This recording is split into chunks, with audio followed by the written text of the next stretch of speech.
Assalamualaikum warahmatullahi wabarakatuh. Apa kabar semuanya? Semoga selalu sehat, rezeki lancar, dan ilmunya manfaat. Dan semoga wabah yang terjadi di Indonesia, terutama di dunia, segera diangkat oleh Allah. Kali ini kita akan membahas bab tentang rahmat Islam bagi Nusantara.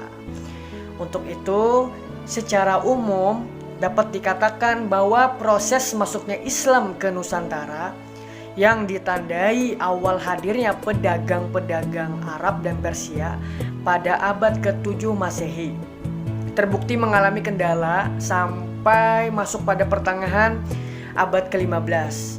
Dalam rentang 8 abad sejak kedatangan awal Islam, agama Islam itu belum dianut secara luas oleh penduduk pribumi Nusantara.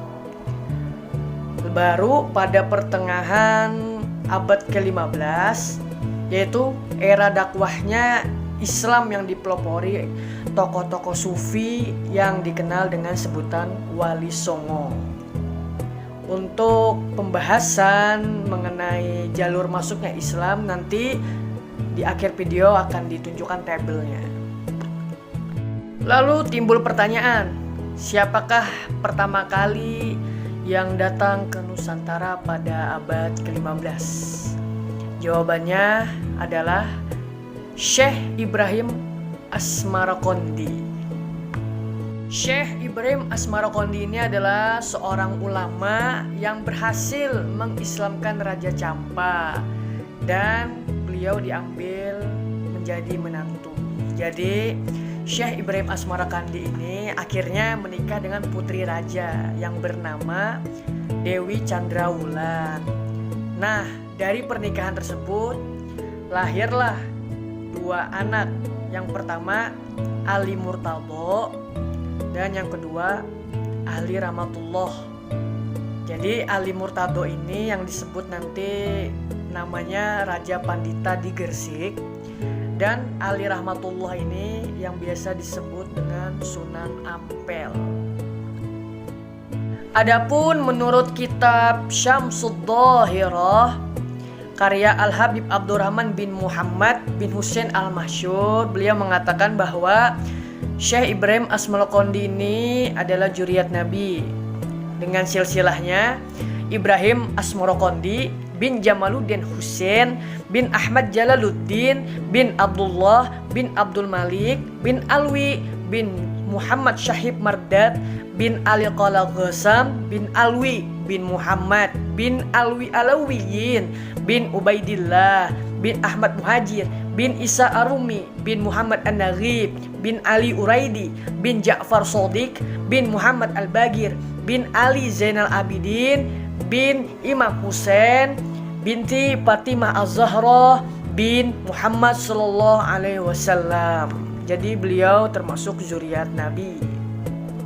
Singkat cerita, akhirnya Syekh Ibrahim Asmarokondi ini bersama 2 orang putranya, Ali Rahmatullah dan Ali Murtado, dan seorang kemanakannya dan sejumlah kerabat ingin pergi ke Nusantara dengan tujuan menghadap Raja Majapahit yang waktu itu bernama Raja Brawijaya V Sri Kertawijaya, yang menikahi adik istrinya yaitu Dewi Darawati. Belum ke Jawa, Syekh Ibrahim Asmarokondi berserta rombongan singgah dulu tuh di Palembang untuk memperkenalkan agama Islam kepada Adipati Palembang yang bernama Arya Damar. Dan alhamdulillah akhirnya Syekh Ibrahim Asmarokondi berhasil mengislamkan Adipati Palembang tersebut, yang tadinya bernama Arya Damar, sekarang diganti namanya menjadi Aryo Abdillah. Setelah itu Syekh Ibrahim Asmarokondi itu pergi ke Jawa. Di Jawa beliau turun di pelabuhan Tuban. Sampai di Tuban, akhirnya beliau berdakwah di daerah desa Gisik-Harjo, Kecamatan Palang. Di sana beliau berdakwah. Tetapi Sebelum tujuannya ke ibu kota Majapahit terwujud, Syekh Ibrahim Asmarokandi dikabarkan meninggal dunia. Akhirnya beliau dimakamkan di daerah Gesik, tak jauh dari pantai. Singkat cerita, akhirnya dua saudara ini, yakni Ali Rahmatullah dan Ali Murtado, itu bertemu dengan Raja Majapahit, sekaligus bertemu dengan keluarganya. Singkat cerita, Raja Majapahit memang tidak langsung mengangkat dua saudara itu menjadi pejabat di pemerintahan. Tetapi Raja Majapahit menyuruh kepada penguasa Surabaya yang bernama Arya Lembusuro untuk mengurusi dua saudara tersebut.